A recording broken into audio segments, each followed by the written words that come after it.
Hi Virgo! Kumusta po kayong lahat? Okay, so yan Virgo, maraming salamat po sa walang sawang pagsubaybay sa ating pong mga reading.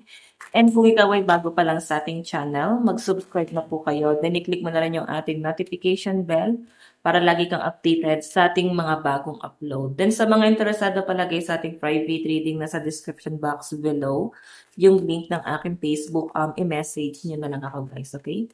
So, tignan natin guys, weekly ganap sa inyo. Virgo, Sun, Moon, Rising, and Venus sign. By the way, guys, maganda pa rin na alam niyo ang inyong Sun, Moon, Rising, and Venus sign para sa iba pang guidance, okay? Virgo. So, in case, pasensya na po sa ingay, no? Ayan, may nagbibideo okay yatang kapitbahay. Okay. So, yan, Virgo, meron tayong anger. May nakikita ko may nagagalit, naiinis.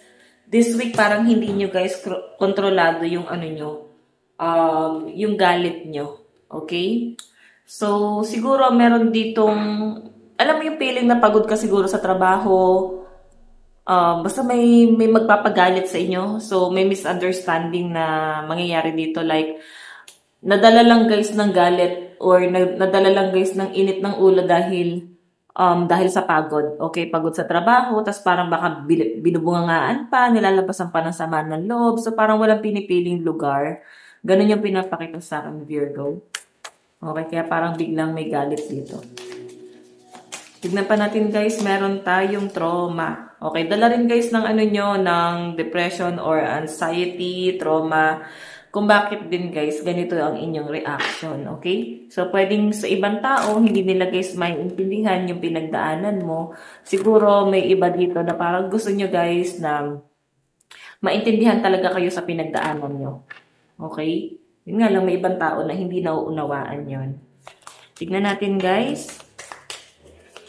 Virgo, Sun, Moon, Rising, and Venus sign.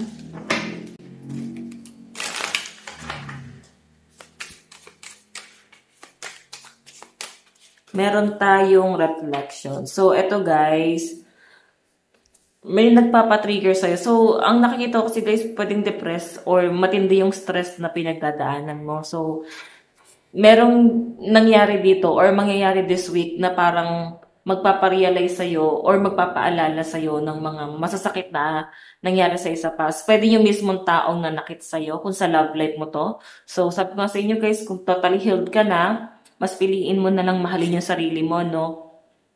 Kaysa balikan mo pa yung taong nanakit sa inyo. Okay? So, ang nakikita ko rito guys, ayan, bumabalik ka na naman sa trauma mo and kung ako yung tatanungin nyo, ang maya advice ko sa inyo, umalis ka na dun sa stress, okay? Napakaiksi lang ng buhay natin. Mas piliin yung maging masaya. Mas piliin yung maging payapa, okay? Umalis na kayo guys sa problema. Hanggat maaari guys, huwag kayong ma-involve sa problema ng iba. Focus na lang muna kayo sa source of income nyo, sa goal nyo, sa family nyo. Okay? Yun yung dapat mo rin gawin. And kung paano mo guys may iwasan to, siguro kailangan mahanap mo yung ano mo, kung ano ba yung porte mo, ano ba yung hobby mo, ganon. Para kahit papano guys, malibang ka this week. Kasi nakikita ko, hindi mo makukontrol yung galit mo na nararamdaman ngayong week na to. Okay? Meron tayong manic. So, ito guys, parang nakakabaliw na yung problema, nakakabaliw na yung stress, hindi nyo na guys kinakaya yung mga nakikita nyo, naririnig nyo. Sige, tignan pa natin ha. Meron tayo dito guys, bottled up. Ayan, ang toxic na, no? May ano dito guys, parang sobrang ano na guys, parang gustong-gusto nang kumawala dun sa stress. Hindi na kinakaya yung problema. Yan yung nakikita ko sa mga Virgo. And I think na makaalis ka naman talaga dito Virgo. Ang kailangan mo lang guys is focus ka muna sa sarili mo. Okay? Umalis ka doon sa lugar na sobrang toxic. For example, sa bahay or sa business or pwedeng sa career mo, sa trabaho mo mismo yung nakaka-stress. Okay? Tingnan pa natin. Virgo, Sun, Moon, Rising, and Venus sign. Meron po tayong Knight of Pentacles. May nakikita ko dito guys, may gusto makipagkita sa'yo this week. Pwedeng person mo to, baka sa kanya ka nagagalit, no? May panunuyo. Parang gusto kanyang makita. Gusto niya, guys, na parang bumawi sa inyo or hindi kanya makontak. So parang Virgo, ayaw mo na masyado makipag-usap sa taong to. Meron tayong 10 of Wands, may paglisan. Pwedeng siya nga talaga yung nagpapagalit sa inyo, guys. Marinaw yun, nakikita ko na parang gusto mo nang alisan lahat ng nakaka-stress, toxic sa trabaho, toxic na karelasyon. So parang mas gusto nyo guys ng private or mamuhay mag-isa, no? So may relocation, baka lilipat ka ng bahay this week or lilipat ka ng trabaho. And hindi ka nanghihingi ng advice doon sa person mo. Siguro, yung sama ng loob mo rin guys is na da-divert mo doon sa person mo. Kasi nakikita mo na parang wala siyang tinutulong or parang puro galit na lang din yung nararamdaman mo sa kanya. Kasi ito na nga sabi ko, pwede kasing binalikan mo yung taong yan. Sinaktan ka na niya nung una, binalikan mo na naman. So ngayon, natotrauma ka na naman sa kanya. Okay, so meron tayo guys, 3 of Pentacles. Ayan. Parang mas napipil mo pa guys yung collaboration pagkasama mo yung mga friends mo. Okay, mas napipil mo pa na mas tinutulungan ka ng ibang tao kaysa tinutulungan ka ng person mo. Kasi yung person mo hanggang salita lang to eh. Pero hindi mo guys makita yung effort na tong taong to. So, ayan. May mga kaibigan ka dito na tutulong sa inyo. Okay. Meron kang mabibigat na suliranin dito guys.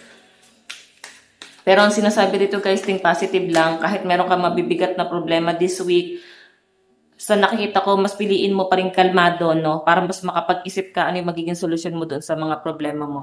Okay, meron tayo guys, King of Wands. So, makakatulong din guys yung pag-alis mo doon sa sitwasyon or private life, no?